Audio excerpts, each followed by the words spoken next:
শ্বাসকষ্ট হবার কারণ কি কি?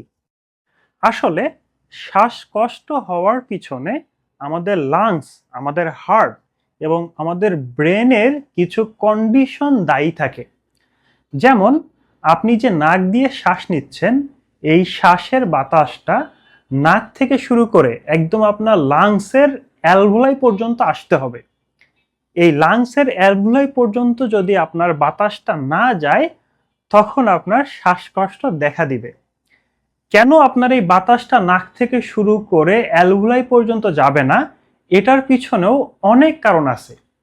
যেমন আপনার নাকের ভিতরেই যদি কোনো সমস্যা থাকে, নাকের ভিতরে পলিপ থাকতে পারে, টিউবার থাকতে পারে, নাকের ভিতরে টার্বিনেট আছে, এদের হাইপারট্রফি ডেভেলপ করতে পারে, তখন আপনার নাক বন্ধ হয়ে যাবে এবং নাক দিয়ে আপনি শ্বাস নিতে পারবেন না।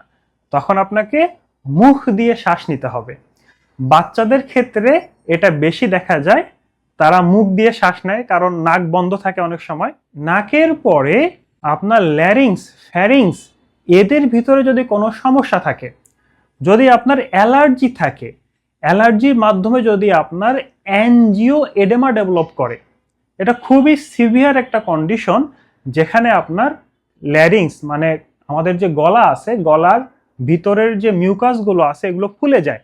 যখন এগুলো ফুলে যায় তখন আমার বাতাসটা ল্যারিংসের ভিতর দিয়ে ট্রাকিয়া বা আমাদের যে শ্বাসনালী সেখানে আসতে পারে না, যার ফলে শ্বাসকষ্ট ডেভেলপ করে। এছাড়া আপনার যদি নিউমোনিয়া হয়, নিউমোনিয়া হলে যেটা হয়, আমাদের লাংসে পানি জমে যায়। এখন আমাদের লাংসের ভিতরে তো বাতাস থাকে, যখন লাংসের ভিতরে পানি চলে আসে লাংসটা ভারী হয়ে যায়। তো সেই ভারী লাংস দিয়ে শ্বাস প্রশ্বাস নিতে এই যে মাসেলগুলো কাজ করে, এরা দুর্বল হয়ে যায় এবং আমাদের শ্বাসকষ্ট ডেভেলপ করে।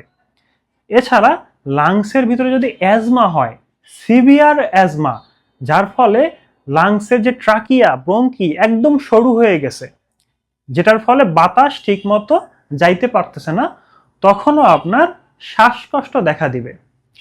এখন নিউমোনিয়া হইলে যদি আপনার শ্বাসকষ্ট দেখা দেয়, তখন আপনার শরীরে সিভিয়ার জ্বর চলে আসবে। কিন্তু অ্যাজমা হলে আপনার শ্বাসকষ্টে কোনো জ্বর থাকবে না। এরপর আপনার হার্টে যদি কোনো সমস্যা থাকে, বিশেষ করে লেফট ভেন্ট্রিকুলার ফেইলর বা বাম হার্ট যদি আপনার দুর্বল হয়ে যায়। আসলে আমাদের হার্ট কিন্তু একটাই, কিন্তু হার্টের দুইটা পৃথক চেম্বার থাকে।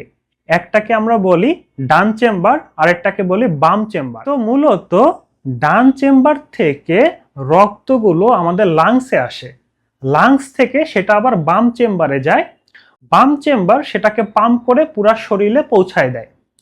এখন আপনার বাম চেম্বার যদি ঠিকমতো পাম্প না করে, লেফট ভেন্ট্রিকুলার ফেইলিওর হইতে পারে বা ভালভের যদি কোনো সমস্যা থাকে, তখন এই যে ডান চেম্বার যে রক্তগুলো লাংসে দিচ্ছে, সেই রক্তগুলো তো আর শরীরে যাইতে পারছে না, ফলে রক্তগুলো ফুসফুসের ভিতরে চলে আসে এবং ফুসফুসে পানি জমতে শুরু করে। এখন এই ফুসফুসে যখন পানি জমবে, ফুসফুস তো ভারী হয়ে যাবে, ফুসফুস শ্বাস নিতে কষ্ট হবে তার। এছাড়া আপনি যদি হার্ট অ্যাটাক করেন, হার্ট অ্যাটাক করলেও আমাদের হার্টের পাম্পিং ক্ষমতাটা নষ্ট হয়ে যায়, যার ফলে লাংসে পানি জমা সহ শরীরেও পানি জমতে শুরু করে এবং শ্বাসকষ্ট তো অবশ্যই দেখা দিবে।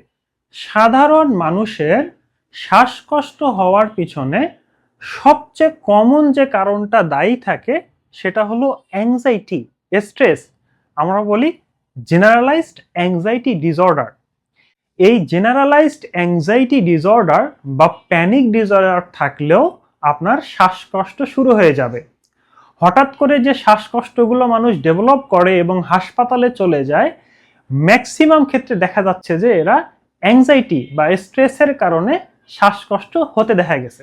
এছাড়া আপনি যদি রক্ত শূন্যতায় ভোগেন, অর্থাৎ আপনার রক্তে যদি হিমোগ্লোবিনের পরিমাণ কম থাকে, তখনও আপনার শ্বাসকষ্ট ডেভেলপ করবে। কারণ আমরা যে শ্বাস নিচ্ছি বা অক্সিজেনটা যে নাক দিয়ে নিচ্ছি, এই অক্সিজেনটা পুরা শরীরে পৌঁছায় দেওয়ার জন্য হিমোগ্লোবিন বা লাল রক্তকণিকা দায়ী থাকে। এখন আপনার শরীরে যদি এই লাল রক্তকণিকাই না থাকে বা অনেক কম থাকে, তাহলে তো আপনার শরীর অক্সিজেন পাচ্ছে না, যার ফলে আপনার শ্বাসকষ্ট ডেভেলপ করে।